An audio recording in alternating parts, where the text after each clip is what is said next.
네, 이제 두 번째 시간 시작하도록 하겠습니다. 두 번째는요, 이제 아까 말씀드렸지만 욥기 3장에서부터 31장 사이에 욥과 친구들 사이의 논쟁의 쟁점이 무엇이냐라고 하는 것에 중심을 두어서 설명을 할게요. 이건 제가 여러분이 궁금하실 것 같아서 설명을 좀 드리겠는데, 이분이 G. 어니스트 라이트라고 하는 이제 제가 미국에서 공부했던 맥코믹 신학교에서도 가르치셨던 거기 출신이기도 하시고, 미국 성서 고고학의 아버지, 보통 고고학의 할아버지는 이제 여러분 유명한 올브라이트고요. 이제 이 사람을 이제 성서 고고학의 아버지라고 불리는데, 이분이 이제 말년에 그 욥기를 번역을 하는 일을, 욥기를 다시 번역하는 일을 자기가 이제 평생을 마지막 인생을 바쳐가지고 하겠다라고 이제 그렇게 결심을 하셨는데, 안타깝게도 좀 일찍 돌아가신 부분도 있고, 그 다음에 욥기 번역이 너무 어렵다라고 너무 어려워서 도대체 번역할 수가 없겠다라고 하는 포기를 해야 할 정도로 욥기는 가장 어려운 성경 중에 하나입니다. 뭐 그렇다고 그러면 학자들도 제대로 우리는 아주 잘 깨끗하게 깔끔하게 번역되어 있는 욥기를 갖고 있긴 하지만, 실제로 그 번역들과 그 본문들에 대해서 한번 다시 재고해 볼 만한 그런 부분들도 꽤 많이 있다라고 하는, 여러분이 그 정도의 마음은 갖고 계시길 바라겠습니다. 실제로 욥기는 상당히 어려운, 우리 번역하기도 상당히 까다로운 그런 내용들이 많이 있는 책이에요. 자, 천상회의. 우리가 이제 욥기 3장 이하를 읽을 때 있어서 가장 중요한 부분들이 뭐냐면, 여러분, 욥이 왜 고난을 당하는지 그 이유를 성경에서 막 열심히 찾으려고 하시면 안 돼요. 왜냐하면 욥의 고난을 당하는지 이미 다 설명이 되어 있기 때문입니다. 그죠? 욥기 1, 2장에서 욥이 왜 고난을 당하는지 천상회의를 통해서 이미 다 설명을 했어요. 그럼 욥이 이것 때문에 욥이 지금 이렇게 벌을 받는 거야 라고 하는 걸 자꾸 찾으려고 하실 필요가 없어요. 왜냐하면 너무나 자세하게 일종의 2번이나 반복하면서 욥이 왜 고난을 당하는지 다 설명이 되어 있습니다. 누가 모를 뿐 욥과 욥의 친구들은 하늘에 벌어진 일들을 모르니까, 욥기의 등장인물들은 지금 욥이 왜 고난을 당하는지 이유를 전혀 모르고 지금 떠들고 있긴 하지만 우리는 알고 있어요. 그죠? 우리는 알고 있습니다. 욥기를 읽은 우리는, 욥기 1, 2장을 읽은 우리는 알고 있어요. 그러니까 욥기 3장 이하에서 자꾸 욥이 뭘 잘못했지라고 하는 걸 자꾸 욥의 말에서 찾으려고 하고, 친구들의 말에서 욥이 이래 잘못했구나 이렇게 설명하는 건요, 아무런 의미가 없어요. 자, 욥의 친구들이, 그리고 욥이 천상의 하늘에서 벌어진 일, 욥기 1장과 2장의 이야기를 알았다면은 욥이 지금까지 욥이 하는 이야기, 혹은 욥의 친구들이 하는 얘기와 똑같은 이야기를 할까요? 전혀 아니겠죠. 그죠? 모르니까 그런 얘기를 하는 거예요. 자, 우리는 압니다. 욥이 아무런 잘못한 게 없이 고난을 당하는 것을 알고 있는 상태에서 이 친구들과 욥의 대화를 읽어야 돼요. 그렇게 찾아야 되지, 여기서 자꾸 욥이 뭔가 잘못했는지를 알면 안 돼요. 우리는 누구 말이 옳고 누구 말이 틀렸는지를 우리는 이미 알고 있는 상태에서 욥기를 보고 있는 겁니다. 3장 이후에 여러분 아무리 그 본문을 들여봐도요, 욥이 왜 고난을 당하는지에 대한 이유가 그 이유를 여기서 찾으려고 하면 안 돼요. 이미 설명이 되어 있어요. 이건 질문 자체가 잘못됐습니다. 그러니까 욥이 왜 고난을 당하는 건지를 욥의 친구들, 엘리후 혹은 하나님의 말씀에서 찾으려고 하는 시도는 실패할 수밖에 없어요. 자, 천상회의, 하늘에서 벌어지는 이 이야기를 전혀 모르는 욥의 친구들과 엘리후는, 야, 욥, 네가 이래서 이런 거야 라고 욥을 설득하고자 했지만, 욥기 전체는요, 욥을 설득하는 게 욥의 목적이 아니에요. 그래서 이렇게 뭔 모르고 까부는 애가 하나님의 등장을 통해서 깨달음을 얻었다, 욥을 설득하려고 하는 게 전혀 아닙니다. 그럼 뭐냐? 자, 그래서 중요한 질문입니다. 1, 2장의 욥과 3장 이하의 욥이 다른 욥이냐 같은 욥이냐라고 했을 때, 여러분, 자, 말투, 태도 이런 식으로 보면은 참 1, 2장에서는 참 착하고 순해 보이는데 갑자기 3장부터 말투가 바뀌었다, 이러면 변화를 얘기할 수 있을 것 같아요. 그런데 중요한 건 뭐냐면요, 그 말투라고 하는 건 사실 번역자의 어떤 그런 선입견도 있을 수 있는 거고요. 중요한 건 뭐냐면 진술 내용이에요. 욥이 1, 2장에서 이야기하는 욥과 3장 이하에서 욥이 하는 말의 내용이 같으냐 다르냐에 집중을 하셔야 됩니다. 태도에 너무 현혹되지 마세요. 말투에 현혹되지 마세요. 말의 내용에 집중하셔야 됩니다. 그리고 세 친구들과 욥의 주장이 어디서 달라지는지 한번 살펴보도록 하겠습니다. 자, 욥기 전체의 요 3장부터 31장의 구조를 한번 쭉 나오는데 한번 훑어보세요. 1라운드, 2라운드, 3라운드로 마치 이렇게 1대1로, 3대1로 싸우는 것처럼 보입니다. 욥이 먼저 얘기하고 엘리바스가 얘기하고, 욥이 먼저 하고 빌닷이 얘기하고, 그 다음에 욥, 소발. 이런 식으로 한 바퀴 돌아가요. 자, 근데 이 구조를 한번 잘 보세요. 한 가지는 누구 말이 현저히 많습니까? 욥의 말이 현저히 많아요. 그죠? 그러면 욥기는 일단 누구 편을 들어주는 거예요? 욥에게 많은 지면을 할애하고 있습니다. 두 번째는 이 장수가 변하는 걸 잘 보면요. 처음에 엘리바스는 뭐 4장, 5장에서 2장에 걸쳐서 이야기를 하는 경우도 있지만 점점 갈수록 다 말이 짧아지고요. 누구 말이 길어지냐면 욥의 말이 길어집니다. 이런 구조들이 나타내는 바가 뭐냐면 욥기 전체가 사실은 욥의 편을 들어주고 있는 거예요. 그리고 우리는 천상의 일을 알고 있는 우리는 지금 친구들이 하나도 모르면서 지금 떠들고 있다라고 하는 것을 전제하에 이 사람들의 이야기를 읽어야 되는 거예요. 자, 논쟁 부분을 읽을 때 버려야 될 관점을 좀 몇 가지 얘기할게요. 욥의 세 친구들이 이제 엘리바스, 빌닷, 소발이 있는데 이 세 친구들의 차이점을 막 부각시키려고 하는 거. 뭐기서 다른 이걸 찾는 거 별로 중요하지 않아요. 별로 중요하지 않습니다. 그 다음에 1라운드, 2라운드, 3라운드가 될수록 뭔가 생각이나 얘기들이 점점 발전할 것이다 라고 생각하는 거. 이것도 사실은 그렇게까지 좋은 욥기인 관점은 아니에요. 사실은 우리가 욥기만을 보면 그렇게 볼 수 있겠지만 고대 근동의 여러 지혜 문헌들과 사실은 비교를 해서 읽어보면 욥기 앞 1, 2, 3라운드에서 다루는 그런 많은 내용들을 사실은 그 규범적 지혜와 반성적 지혜 사이에 그런 논의들에서 나오는 여러 가지 주제들이 그냥 산재되어 있는 거로 사실은 보는 게 더 좋습니다. 그냥 다 이게 뭐 생각의 발전, 어떤 단선적 논리적 어떤 구조, 발전 이런 걸 너무 생각할 필요 없어요. 근데 현대적인 생각입니다. 그 다음에 3번은 아까도 얘기했지만 처음에 지난 시간에도 얘기했지만 현대 신학적인 논의적 관점에서 욥기를 이해하려고 하는 혹은 또 등장인물의 마음 상태가 어땠을까? 심리학적인 분석하는 거. 여러분 설교하는 분들의 입장에서는 아무래도 감정이입을 할 수밖에 없습니다. 그죠? 그래서 이 상황에 이 사람의 마음 상태가 어땠을까를 추정할 수밖에 없는데, 자, 일단은 성경이 무슨 이야기를 하고 싶은가를 알 때 있어서는 이렇게 성경이 명확하게 설명하고 있지 않은 부분들을 우리가 감정이입을 해가지고 더 상상력을 덧붙이는 이런 식의 방법은 오히려 성경을 좀 잘 제대로 읽게 하지 못하게 만드는 오히려 방법 중에 하나일 수도 있어요. 자, 그 다음에 특정 어떤 한두 구절에 특정한 몇몇 단어들 막 강조해가지고 막 여기서 이렇게 얘기했기 때문에 이게 문제다. 이런 것도 별로 좋은 건 아니에요. 그러면 뭐가 좋은 관점이냐 하면은 어떤 이야기, 어떤 주제, 어떤 단어들이 자꾸 반복해서 쓰이는지. 자, 한두 번 쓰인 단어가 중요한 게 아니라요.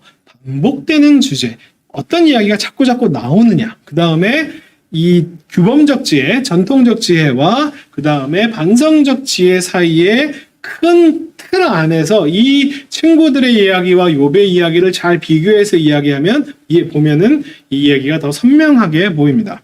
그리고 그 이야기들, 지혜가 사실은 다른 게 아니에요.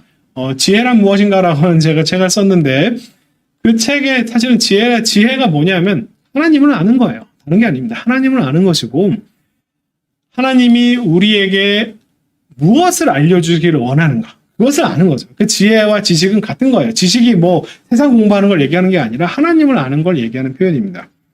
그러니까 하나님이 어떤 분인가, 하나님은 어떻게 움직이시는 분인가 라고 하는 것을 알고 이해하는 것이 바로 지혜인데 그런 관점에서 친구들의 이야기와 욥의 얘기가 어디 부분에서 갈라지는가라고 하는 부분을 살펴보는 게 가장 중요한 겁니다.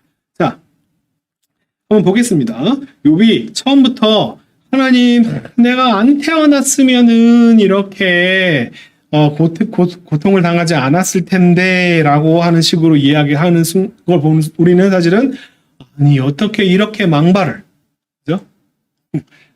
아니 이런 신성 모독적인 하나님이 주신 생명을 감사하게 받아야지 왜 하나님 나 태어나게 해서 이렇게 고생시키나요라고 이야기하는, 그러면서 네 고통을 하나님이 준 게 아니라 사탄이 준 거야, 뭐 이런 식으로 설명하는 것은 욥기를 또 제대로 이해하는 게 아니에요. 제가 이 부분을 왜 그게 욥기를 잘못 이해하는 방식이냐고 얘기하냐면, 첫 번째, 욥이 자기가 안 태어났으면 좋았을 것이다 라고 이야기하는 이 표현에 대해서 욥기 4장 5장 친구들과의 그 대화 속에서 욥이 이런 망발을 했다라고 하는 것을 문제 삼는 적이 단 한 번도 없어요. 아니 어떻게 네가 이런 신앙도 없는 인간아, 하나님이 주신 생명을 감사하게 생각해야지 어디다 태어나지 않을, 이런 식으로 친구들이 얘기해요. 이게 논쟁의 핵심이 되는 적이 단 한 번도 없어요. 이게 사실 그 주제는 아닙니다. 그게 핵심 주제가 아니에요. 이거는 욥이 나 너무 힘들어라는 얘기를 하고 있는 거예요. 너무 고통스럽다라고 하는 그 고통을 토로하는 장면입니다. 오히려 친구들이 문제 삼는 것은 다른 이야기를 하고 있어요. 자, 이게 지금 욥이 차라리 내가 그냥 죽어버렸으면, 안 태어났으면 이라고 이야기하면서, 이 표현은 뭐냐면 욥이 현재 당하는 고통이 정말 너무 힘들다라고 하는 이야기. 2장 13절에서 욥의 고통이 너무 심한 걸 보면서 친구들이 아무 말도 안 했다라고 하는 요 이야기의 연장선으로 이해하시는 게 좋습니다. 여기서 욥이 막 불신앙이다, 네? 하나님을 막 도전한다, 이런 식으로 생각할 필요가 없어요. 자, 친구들이 사실은 문제 삼은 지점은 어디냐 하면요, 바로 욥기 3장 14절 이하에서 나오는 사실은 이 부분이 욥의 친구들 사이에서 문제가 되기 시작합니다. 뭐냐 하면 죽음의 공간, 자, 죽은 이후에 사후 세계에 대한 공간에 대해서 욥이 이야기하는 장면이에요. 이 말이, 욥의 진술이 진짜 우리가 정말 죽고 난 뒤에 천국과 지옥에 대한 이야기를 하는 것은 아닐 거예요, 아마. 그죠? 아무리 성경에 있는 내용이랄지라도 이걸 통해서 우리가 어떤 지옥론, 뭐 내세론을 갖다가 구성하는 건 별로 좋은 방법은 아니에요. 욥이 지금 내세를 어떻게 이해를 하고 있느냐라고 하는 욥의 이해를 살펴보는 건데, 여기서 지금 욥이 뭐가 중요하게 생각하냐 하면요, 이 천상의 공간은 어떤 공간이냐면 임금 권력자. 자, 임금 권력자 높은 자이라고 하는 표현은 우리는 뭔가 되게 어떤 파워가 있는 그 권력에 대해서 약간은 부정적인, 그 다음에 뭐 힘 있고 돈 있는 사람에 대해 부정적인 생각을 할 수도 있겠는데, 이 고대인들의 입장에서 임금, 왕과 권력자가 높은 사람은 누구냐 하면은 하나님께 축복을 받은 사람, 하나님의 그 의와 지혜 안에 속해 있어서 하나님께 복을 받은 사람으로 잠언적으로 그렇게 이해할 수 있습니다. 그런데 이런 사람이나 악당이나 포로나 노예나 낮은 자나 가난한 자나 별 차이가 없어진 세상이에요. 권선징악의 패턴대로 움직이는, 그러니까 지금 욥이 사후 세계를 묘사하면서 중요한 핵심 내용은 뭐냐면, 자, 그 임금이나 권력자 높은 자, 하나님께 복을 받은 사람은 죽어서도 좋은 대우를 받아야 되고, 나쁜 놈들은 나쁜 대접을 받아야 되는데 그렇지 않다. 모두가 다 함께 있는 곳이다. 전도서도 똑같이 얘기하죠. 사람이나 짐승이나 다 모두, 지혜자나 우매자나 모두 다 한 곳으로 간다 라고 하는 이야기예요. 자, 여기서 중요한 것은 욥기가 잠언이 다루지 않는 부분들을 다루는 게 첫 번째가 천상회의입니다. 하늘에서 벌어진 이야기를 다루고, 두 번째는 뭐냐면 죽음 이후의 세계에 대해서 언급을 하기 시작해요. 이게 논의의 주제로 끌어오는 것은, 자, 잠언에서는요 그냥 악인에게는 멸망이다, 죽음이다, 몇 가지만 얘기하지 죽음 이후에 대한 이야기를 하고 있지 않은데, 지금 죽은 자나 하나님의 복을 받은 자나 아니면 하나님의 저주를 받은 자나 악인이나 선이나 다 똑같은 대우를 받는 곳이 죽음의 공간이다라고 하는, 사실 이게 친구들 사이에서 문제가 되는 진술이에요. 그러니까 욥 4장에서 엘리바스가 반응을 하는 그 지점이 어디냐면, 야, 너 어디 하나님께 망발을, 내가 하나님 주신 생명을 귀하게 생각하지 해야 되지, 이렇게 얘기하지 않고요. 어떤 지점을 물고 문제 삼냐 하면, 죄 없이 망한 자가 누구냐? 정직한 자의 끊어짐이 존재하냐? 이게 뭐예요? 멸망하고 하나님께 멀어지고 죽고 끊어짐은 누구냐 하면은 죄인, 악인, 그 다음에 무지자 이런 사람한테만 오는 것이다. 그런데 왜 너는 지혜자나 무지혜자나 악인이냐 선인이냐 모두가 다 똑같은 대우를 받는 것이다 라고 얘기하느냐. 사실 그 부분을 지적하는 거예요. 그러니까 뿌린 대로 거둔다라고 하는 그 원리를 그대로 얘기하는 겁니다. 8절에 정확히 나오죠. 악을 밭갈고 독을 뿌리는 자는 그대로 거두나니. 뿌린 대로 거둔다라고 하는 아이디어가 여기서부터 출발합니다. 그러니까 뭐 엘리바스에 대해 얘기는 다른 게 아니에요. 바로 권선징악, 인과응보 얘기. 이게 뭐예요? 잠언의 이야기를 하고 있는 겁니다. 다른 얘기를 하고 있는. 그래서 우리는 사실은 잠언을 좋아하고 잠언에 익숙한 사람들은요. 친구들의 이야기를 읽어보면 되게 그럴듯해 보여요. 그게 쏙쏙 들어오죠. 그죠? 왜냐하면 우리가 익숙한 이야기를 하고 있기 때문에 그렇습니다. 잠언, 규범적 지혜의 원리를 이야기하고 있기 때문이에요. 자, 근데 혹시나 엘리바스를 비판하는 사람 중에 내가 보건대라고 이렇게 이야기하면서 엘리바스는 자기 개인의 경험을 중요시한다라고 이렇게 얘기하는 사람도 뭐 어디서 제가 학자들 논문을 읽어보면서 읽어본 적이 있는데 이거 웃긴 얘기입니다. 자, 내가 보건대라고 하는 표현은요 경험을 중요시하는 표현이에요. 근데 규범적 지혜에서 경험은 정말 중요한 겁니다. 그러니까 나이 든 사람이 지혜자인 것은 나이 든 사람이 경험을 많이 하기 때문이에요. 하나님께서 정해진 패턴을 나이가 들면서 점점 더 그 패턴들을 잘 알고 익숙해지는 거니까 그래서 경험은 물고는지에서 아주 중요한 가치를 지는 거예요. 또 개인적인 판단을 얘기하는 게 아닙니다. 거기다가 또 갑자기 또 4장에서 또 환상에 대한 이야기를 갑자기 막 어떤 신비 체험을 막 얘기합니다. 아니 이건 엘리바스가 갑자기 신비 체험을 직통 계시를 얘기하나 뭐 이렇게 얘기하는 사람도 있지만 이 환상이나 이상은요 전통적 지혜 올고든 지혜에서 하나님이 자신의 뜻을 알리는 아주 중요하고 정당한 방법 중에 하나예요. 잘못된 게 아닙니다. 중요한 건 개인적인 경험에서 알게 되었다 혹은 뭐 환상을 통해서 알게 되었다 이런 어떤 방법을 통해서 안 게 중요한 게 아니라 중요한 거는 그 내용이 뭐냐는 거예요. 그렇게 알게 된 내용이 뭐냐? 그 내용이 뭐냐 하면 21절 그들은 지혜가 없이 죽느니라. 지혜가 없으면 죽음을 당한다. 지혜 없음 무지나 악인은 멸망이다라고 하는 잠언의 이야기를 하고 있는 거예요. 다른 이야기가 아닙니다. 이거는 뭐 환상을 통해서 배웠건 경험을 통해서 배웠건 상관없이 다 지금 이 얘기를 하고 있는 거예요. 자, 그러면 이제 이런 식의 진술들, 잠언적 지혜의 진술들의 문제점이 있습니다. 그럼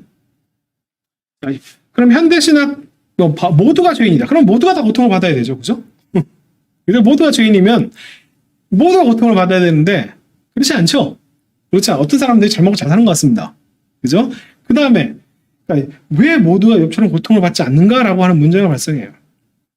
자, 그 다음에 갑자기 엘리바스가 하나님을 막 설명하기 시작합니다. 하나님은 그의 종이라도 그대로 믿지 않으시면 천사라도 미련하다 하신다라고 얘기하는데 그러면 하나님이 이런 분이란 걸 엘리바스 너는 어떻게 알아? 라고. 네?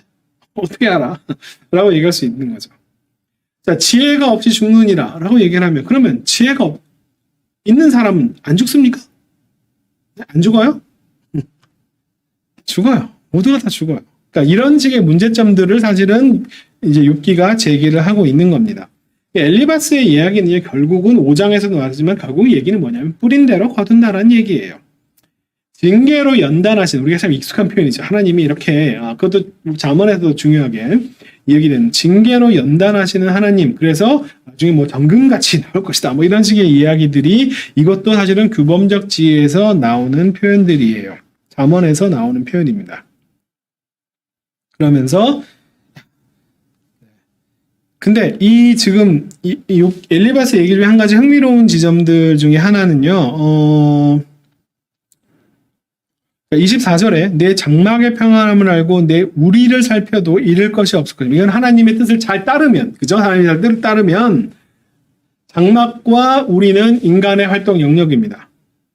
그러면 이렇게 내 자손이 많아지고 후손이 땅의 풀같이 될 것이고 라고 하는 표현. 이것은 정확히 규범적 지혜를 이야기하고 있는 거죠. 그 다음에 들짐승을 두려워하지 말라라고 하면서 들에 있는 돌과 그다음에 들짐승이 너와 화목하게 할 것이다. 이 들짐승, 들판이라고 하는 것은 뭐냐면 인간이 살지 않는 영역 바깥을 얘기하고 있는 거예요. 인간의 영역 바깥의 야생의 생활도 하나님의 뜻을 잘 따르면 그것과 잘 조화를 이루어서 할 수 있다. 이 표현은 나중에 하나님이 나타나서 얘기하시는 표현과 관련되어 있는 부분이기 때문에 아주 중요하게 지금 볼만한 부분이 있어요.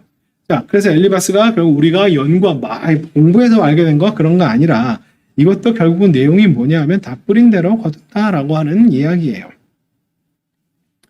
자, 이제 욥의 이야기하고 비교해 보면 그 어떤 게 문제가 되는지 알겠죠? 욥이 막 나 왜 태어났느냐 이런 망발을 한 것을 문제 삼지 않고요. 그 다음에 하나님이 나를 고통스럽게 하셨다라고 하는 진술도 문제되지 않아요. 문제가 뭐냐면 죄가 없는데 왜 고통이 오느냐라고 하는 이 지금 인노선트와 서퍼링이 연결되는 그 장면에서 지금 이 친구들은 그 부분을 문제 삼고 있는 거예요. 권선징악의 패턴을 부정하는 지금 그 욥의 얘기에 대해서 아니야 그 패턴이 맞아라고 지금 이야기하고 있는 거예요. 욥의 이야기를 또 6장부터 나오는 욥의 반응들을 좀 보면은 계속 비슷한 얘기들이 반복됩니다. 나 너무 힘들어. 그리고 이 고통을 주시는 분은 하나님이시다. 그리고 나는 아무런 죄가 없다. 라는 이야기를 계속 반복합니다. 그래서 욥의 이야기를 쭉 다 보시면 6장에서도 이런 얘기 하죠. 여러분 이 6장에 나오는 16절부터 20절까지 얘기 이게 갑자기 막 또 자연의 어떤 법칙을 얘기하는 것처럼 보이지만 중요한 부분은 이거예요. 19절 대바의 대상들도 물이 다 흘러가니까 그 흘러가는 원리를 따라서 찾아가다 보면 거기서 이제 물을 발견할 수 있을 것이다. 개울에 물이 흐를 것이다라고 기대를 했는데 그 기대가 부끄러워졌다라고 하는 말은 뭐냐면 그 기대대로 되지 않는다라고 하는 거죠. 바로 이 얘기를 하고 있는 거예요. 인간이 예상한 패턴대로 세상이 항상 흘러가는 것은 아니야라고 하는 이야기를 여기서 하고 있는 거예요. 여기가 바로 이게 규범적 지혜에 대해서 반성적 지혜가 제기하는 일종의 질문입니다. 패턴대로, 규범대로 세상이 100%다 돌아가느냐? 그렇지는 않아. 그러면서 다시 욥이 무죄 주장을 하고 있습니다. 계속 예고 쭉 이렇게 보시면요. 비교해 보면 크게 빌닷도 마찬가지예요. 빌닷이 또 이야기하는 것도 하나님의 의로운 것, 즉 하나님의 선하심에 대한 설명을 지금 빌닷이 하고 있는 거예요. 자, 너희 자녀들이 멸망한 이유는 뭐냐면 하나님께 죄를 지어서 그런 거야라고 지금 얘기하는데, 자, 우리는 욥기 1, 2장을 읽었죠, 그죠? 욥의 자녀들이 죽었습니다. 그것이 욥의 자녀들이 무슨 죄를 지어서 죽었다 라고 하는 것을 입증할 만한 근거가 있나요? 없어요. 없습니다. 잔치를 벌였다. 그래가지고 막 술판 마시고 놀았다. 이게 문제다. 이거는 해석이고요. 그죠? 본문에서는 욥의 자녀들이 왜 죽은지 이유를 천사회를 통해서 그렇게 욥의 재물을 치는 그 얘기에서 나오는 이야기로 다 설명이 되고 있습니다. 그 자녀들이 뭔가 잘못해서 그 죄를 지었다라고 하는 걸 증명할 만한 본문은 존재하지 않아요. 이거는 뭐냐면 빌닷이 지금 자신의 권선징악의 패턴에 맞춰서 걔네들이 죽었는데 그것은 걔네들의 죄 때문일 것이다 라고 이 규범적 지혜의 그 패턴을 적용해가지고 정죄를 하는 장면이에요. 그러면서 그 욥기에서 가장 중요한, 가장 유명한 내 시작은 미약할세 나중은 창대하리라. 자, 이건 하나님의 말도 아니고 욥의 말도 아니고요. 욥의 친구 빌닷의 말입니다. 여러분 이거 어디 개업하는데 이렇게 걸어주시는 거는 그렇게 좋은 아이디어는 아닌 것 같아요. 우리말 번역이 너무 멋있어가지고. 이것은 욥의 친구의 말. 그러니까 이게 상당히 규범적 지혜에, 우리가 규범적 지혜에 익숙하기 때문에 욥의 친구들의 말이 굉장히 귀에 잘 들어와요. 근데 욥기는 그 얘기를 하고 싶은 게 아닙니다. 그러면서 빌닷도 옛 시대 사람들에게 물으며 조상이 터득한 일을 배운다. 이 말이 무슨 말이냐면 규범적 지혜, 잠언적 지혜에서 여러분 이런 표현을 많이 쓰죠. 너희 조상에게 물어봐라. 아버지에게 물어봐라. 어머니에게 물어봐라. 그가 가르쳐 줄 것이다. 지혜는 경험에서부터 나오고 나이가 들어가는 것이 지혜입니다. 선조들의 지혜를 배우고. 이거는 정확히 규범적 지혜 얘기를 하고 있는 거예요. 근데 이것도 어떤 방식으로 배웠냐가 중요한 게 아니라 그 내용이 뭐냐는 거예요. 그 내용이 자 11절 보시면은 왕거리 진펄이 아닌 데서 크게 자라겠으며 갈대가 물 없는 데서 크게 자라겠느냐 이 얘기 뭐예요? 다 권선지가 뿌린 대로 거둔다. 하나님을 잊어버리면 이것이 다 멸망한다라고 하는 권선징악의 이야기를 하고 있는 겁니다. 다른 이야기가 아니에요. 빌라또 얘기 뭐냐면 권선징악의 이야기입니다. 그리고 패턴대로 흘러가지 않은 것처럼 보일지라도 잠깐일 뿐 곧 그 패턴대로 된다. 이런 얘기를 하고 있는 겁니다. 거기에 대해서 욥이 반응하는 이야기는 뭐냐면 자 여러분 여기서 또 가장 중요한 하나님에 대해서 하나님이 얼마나 대단하신 분이냐라고 하는 것을 먼저 이야기를 하고 인간이 얼마나 작은 존재냐라고 하는 걸 비교하면서 또 까닭 없이만큼이나 또 중요한 핵심 단어인 측량할 수 없는, 셀 수 없는 기이한 일. 이게 뭐예요? 인간이 이해할 수 없는 것이라고 하는 표현이에요. 다른 게 아니라 이게 바로 히브리어로 니플라옷이라고 얘기하는 단어인데 이 니플라옷 아까 우리가 힘납, 은혜로, 까닭 없이, 아무런 이유 없이, 대가 없이 라고 하는 그 표현과 또한 쌍을 이루는 가장 욥기의 핵심 단어가 바로 이거예요. 기이한 일, 놀라운 일. 이건 뭐예요? 인간의 이해 영역을 벗어난 것이다. 하나님은 인간의 이해, 그러니까 우리가 천상의 일을 지금 하나도 모르는 사람들이 떠드는 거잖아요. 그죠? 인간들 중에 엘리바스, 빌다, 소발, 욥 누구 중에 하나라도 천상의 일을 본 사람이 있으면 지금 대화가 많이 달라졌을 겁니다. 다 모르니까 지금 얘기하는 거예요. 그 너머에 있는 인간이 이해할 수 없는 공간들과 영역들이 존재한다.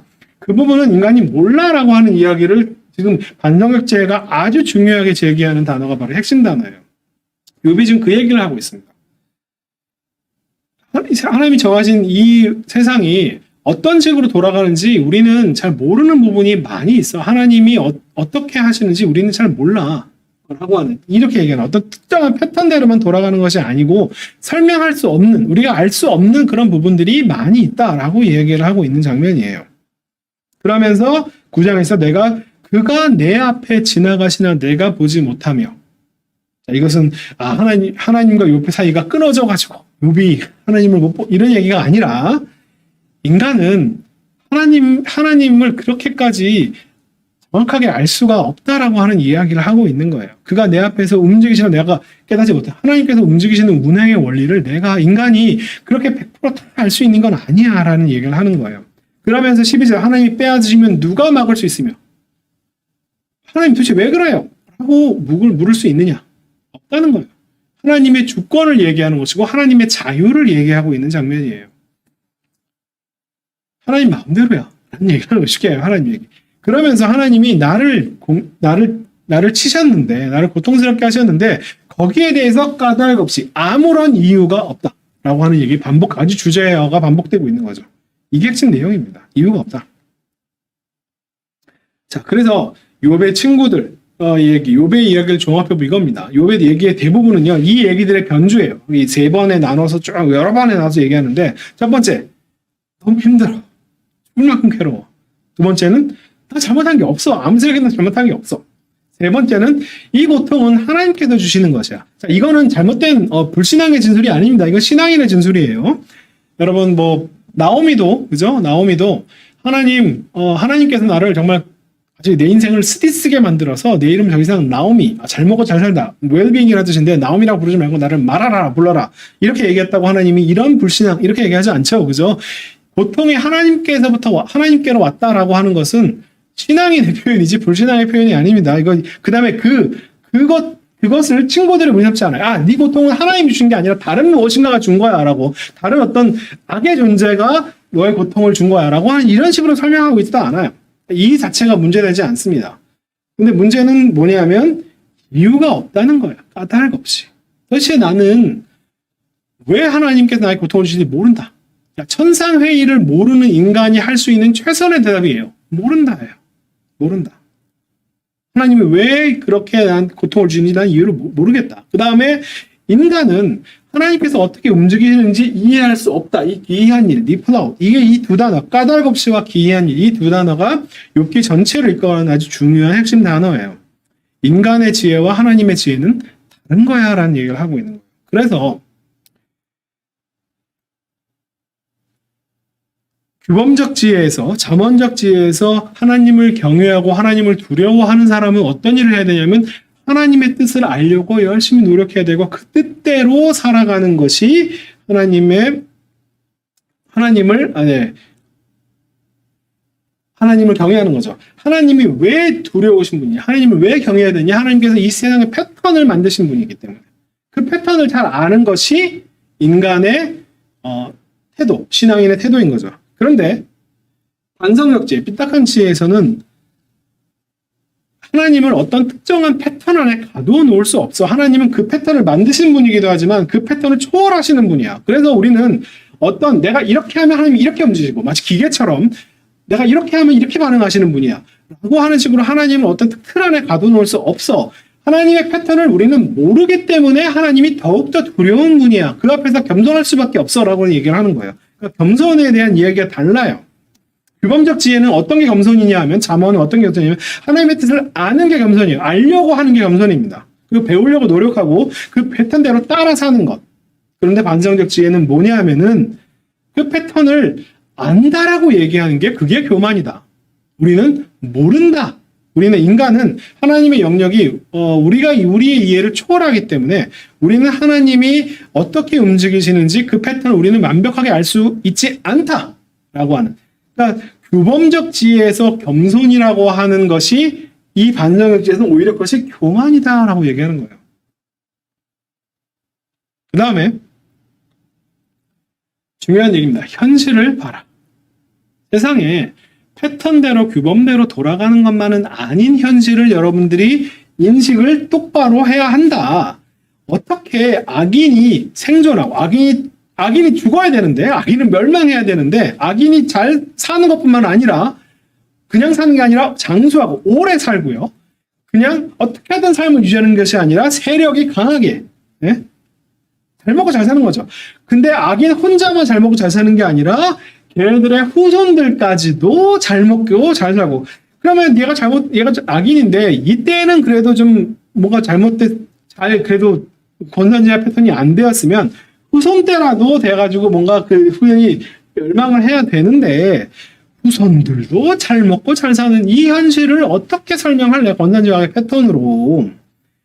현실이 이런 현실이 존재한다라고 하는 것을 권선징악의 패턴에 갇혀서 눈 가리고 아웅하는 자기의 믿음을 지키려고 애쓰지 마라. 현실을 똑바로 봐라. 라고 하는 아주 중요한 반성지의 핵심 내용 중에 하나입니다. 현실을 봐라. 눈 가리고 아웅하는 그런 허상, 종교 관련 패턴에 갇혀서 신앙을 그렇게 거기 패턴에 벗어난 일을 몰라 안 듣고 안 볼래 라고 하지 말고 눈 똑바로 뜨고 세상이 어떤 식으로 돌아가는지를 봐라. 이 얘기를 하고 있는 겁니다. 자, 친구들의 주장은요, 결국 잠언의 이야기를 하고 있는 거예요.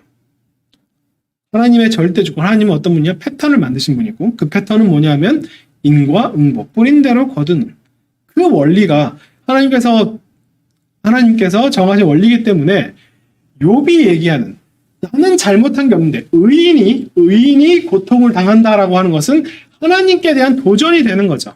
그죠? 하나님께 대한 도전이에요. 욥은 하나님께 도전한 적이 없어요. 욥의 얘기는 하나님을 도전하는 게 아닙니다. 하나님, 나 너무 힘들어요. 이 고통이 하나님께서 주신 거예요. 근데 난 잘못한 게 없어요. 그리고 하나님께서 나를 왜 고통을 주는지 난 몰라요. 라고 얘기하는 건 하나님을 도전하는 게 얘기가 아니에요. 근데 이 얘기가 누구한테 하나님에 대한 도전으로 들리냐면 친구들한테는, 그리고 규범적 지혜의 틀 안에서는 하나님을 공격하고 하나님께 도전하고 하나님을 원망하는 투가 그렇게 해석이 될 수밖에 없어요. 왜냐하면 의인에게 고통을 허락할 수 있는 하나님은 선한 분이 아니기 때문에 그렇죠. 그렇죠? 이 부분을 공격하고 있기 때문에 지금 친구들은 이걸 방어하는 거예요. 의인에게는 축복을 주시는 것이 하나님이지 의인에게 고통을 주는 건 하나님의 선하심을, 그러니까 친구들이 지금 방어하는 것은 하나님의 선하심을 방어를 하고 있는 겁니다. 근데 욥은 하나님을 공격한 게 아니에요. 하나님을 공격하는 게 아니라 친구들의 이 인과응보 사상을 공격하고 있는 거지 하나님을 공격하고 있는 게 아닙니다. 자, 바로 여기서 자세히 살펴볼게요. 자, 욥의 지금 이야기 잘 보세요.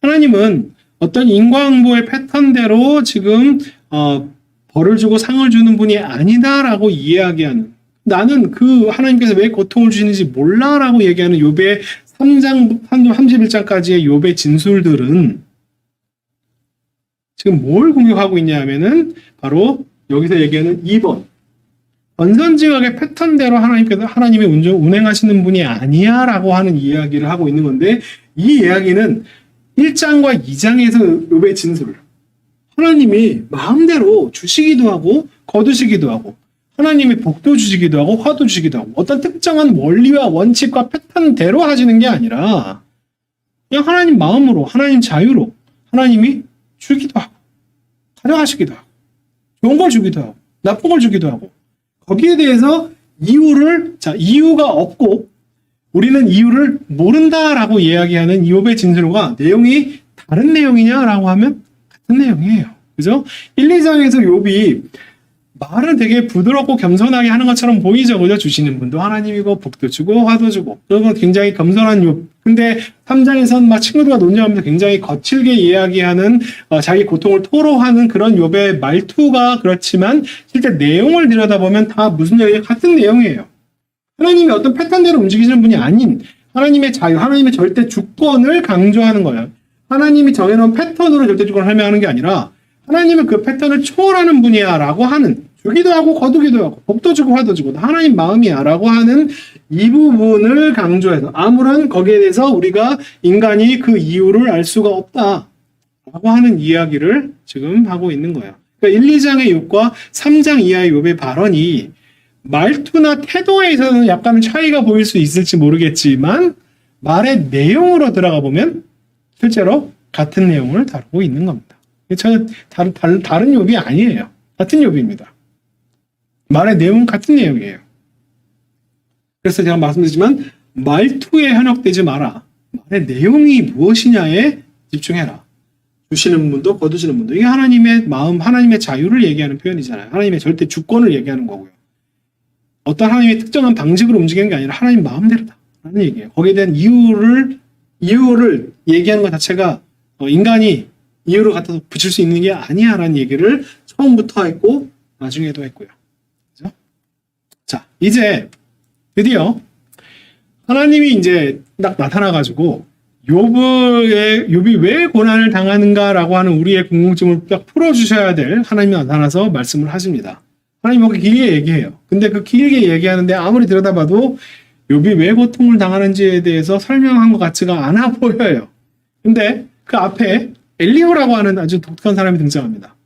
엘리후는 무슨 얘기를 하는지, 엘리후를 어떤 하나님의 등장의 일종의 약간은 뭔가 그 앞에 나와서 마치 하나님을 예비하는 자처럼 하나님의 얘기가 비슷한 부분이 있어요. 그럼 도대체 엘리후의 이야기는 도대체 세 친구들과 욥의 얘기와 어디서 차이가 나는지, 그리고 하나님의 말씀은 또 이 엘리후의 말과 또 어떤 차이가 있는지 한번 다음 시간에 살펴보도록 하겠습니다. 자, 잠깐 쉬었다가요. 이제 여기에 이제 핵심 부분입니다. 드디어 이제 하나님의 말씀, 이를 보기 위해서 엘리후의 말을 한번 잘 들여다보고 그 다음에 하나님의 진술이 무슨 의미인지를 한번 살펴보도록 할게요. 자, 다음 시간에 한 5분, 10분 정도 쉬고 다시 뵙도록 하겠습니다.